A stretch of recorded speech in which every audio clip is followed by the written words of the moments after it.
Bonsoir à toutes et à tous, bonsoir à tous les suiveurs et à tous les inconditionnels de Grégoire Omnisport. Le Sénégal a été tenu en échec par la RDC, République démocratique du Congo. Donc, l'on donne ragalan, Congo ñëw am fi un point, voilà, créer surprise, et finalement ils ont réussi. Donc, moi j'ai suivi le match. Gars, tout le mais je me suis dit que tant que le match est jeexul, je ne vais pas jubiler parce que, vu la physionomie du match, premier mi-temps, boxer le Sénégal, donc on a marqué. Premier mi-temps, on n'a pas bien joué. Deuxième mi-temps, les gens en phase de jeu, c'est encaissé. Parce qu'on est sorti, ils ont eu des espaces. Comme nous, on les a contrés avec la passe de Koulibaly. Jackson a fait le boulot pour un but de Ismaël Sarr. Ñoom aussi, ils ont utilisé les espaces entre le milieu de terrain et la défense. Il y avait un espace entre la ligne de 3, Koulibaly, Niakate, Ablaye Seck, et le milieu de terrain. Ouais, il faut contrôler, enchaîner. Les Congolais sont talentueux, un but partout. Donc, c'est ça. Hein? Donc, le Sénégal a encaissé dans ses moments forts et a marqué dans ses moments faibles. Donc là, c'était le piège à éviter. Et nous sommes tombés dans le piège de la RDC. On a marqué, on n'a pas pu, on pouvait dire que Nicolas Jackson, son occasion, c'était la balle de 2-0. C'est le haut niveau. Hein? Linga arrêté mon gars de double. Donc, vraiment, donc c'est le haut niveau. Bon, Côte d'Ivoire, non, on rate des occasions, on se fait rattraper, c'est le haut niveau. Donc, si tu as des occasions, même 0,5, une demi-occasion, il faut marquer. Parce que le haut niveau, ça ne pardonne pas. Donc Nicolas Jackson va ruminer cette action, mais ce sont des actions qui vont le faire grandir. Parce qu'il a fait un bon match globalement, il a débordé autour d'une passe décisive pour une titularisation. Il a eu la chance de jouer aujourd'hui. Donc, on les encourage. Mais il faut se dire que c'est le haut niveau. Parce qu'on n'a pas de temps à perdre. Le Soudan est allé battre la Mauritanie 2-0 en Nouakchott. Donc, si on a Mauritanie, il faut gagner. Si on ne bat pas la Mauritanie, on sera encore largué potentiellement par le Soudan ou bien même dépassé par la RDC. Parce que RDC a 4 points, Sénégal 5 points, Soudan 7 points. Il y a une équipe, moi Soudan, moi Soudan du Sud, mais Soudan du Nord. Moi Soudan, le pays de Omar El Béchir. Beaucoup de Soudan du Sud, nous sommes Salva Kiir, capitale Juba, capitale Khartoum. Donc géographie là avec Grégoire. Donc, Soudan bu Magbi, moi Al Hilal ne, il faut que nous Lamine Diallo doon jouer, voilà, nous Ousmane Diouf bu Teungueth FC. Donc, grand club, c'est un grand pays de football.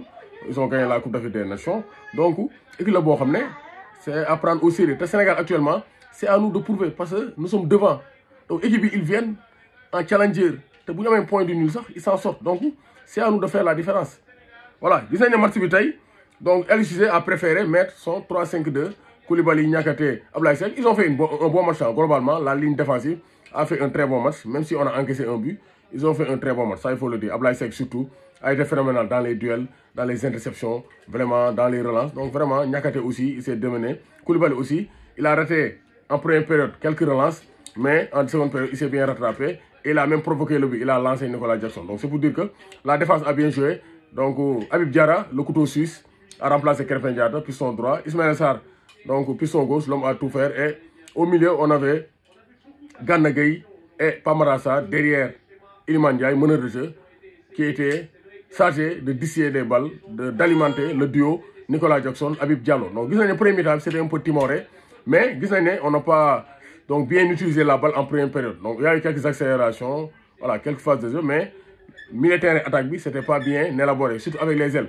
Mais deuxième période, donc c'était bien élaboré, surtout avec Habib Diarra, qui a bien pris son couloir. Première période, ça prend non. Parce que Boy, il a l'habitude d'être, il a l'avantage d'être un polyvalent. Il peut jouer milieu axial, milieu, voilà, excentré, donc proche de l'attaque, proche du milieu. Donc vraiment, c'est un très bon joueur. Il a fait un excellent match aujourd'hui, Habib Diarra. Mais, deuxième période, on a laissé des espaces. Les Congolais ont renforcé avec Bongonda, donc le gaucher. Il a fait un excellent match, le joueur du Sparta à Moscou. Vraiment, il a fait un excellent match. Il a fait une belle rentrée. Et il a participé à la belle embellie, à la belle deuxième période donc, de la RDC. Donc vraiment, donc match bi, bon, on a des regrets parce qu'on pouvait marquer avec Jackson, vraiment, on pouvait marquer. Mais c'est le football, il faut se ressaisir et essayer donc d'aller battre la Mauritanie à Nouakchott. Maintenant, ce qu'il faut dire, c'est que quand ça ronronne, ça veut dire qu'il y a des problèmes. Donc ça ronronne, match bi, ça ronronne. Parce qu'on n'arrive pas donc à tenir le jeu et on n'arrive pas à tuer le match. Même si tu ne joues pas bien, le beau jeu, bon, on peut, c'est relatif. Mais il faut tuer le match. Le Sénégal n'a pas réussi à tuer le match dans ses moments forts. Mais belle entrée de Pape Gueye. Pape Gueye, belle entrée. Il a bien lancé Nicolas Jackson. Donc Pape Gueye, il montre qu'il est en confiance. Et c'est un joueur qu'on peut difficilement sortir de l'équipe nationale du Sénégal. Parce qu'il a la passe qu'il faut. Gana Gueye, Pamarasa, ils ne font pas ce genre de passes. Les longues passes qui déstabilisent les défenses, c'est pour Pape Gueye. Il a une bonne vision de jeu. Il a bien participé aux actions offensives. Donc, belle rentrée de Pape Gueye qui a marqué des points.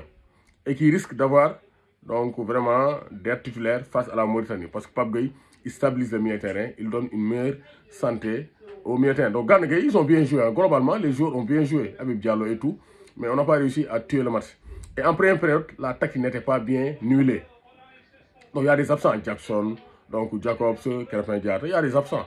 Mais quand même, on n'a pas bien géré le système. Le système n'était pas bien nuulé, les transitions n'étaient pas bien faites en première période. Deuxième période, c'était bien, mais on n'a pas pu tenir le score. On a laissé des espaces au mauvais moment. Et donc Mayele a fait la différence, hein. Contrôle frappe, un joli but.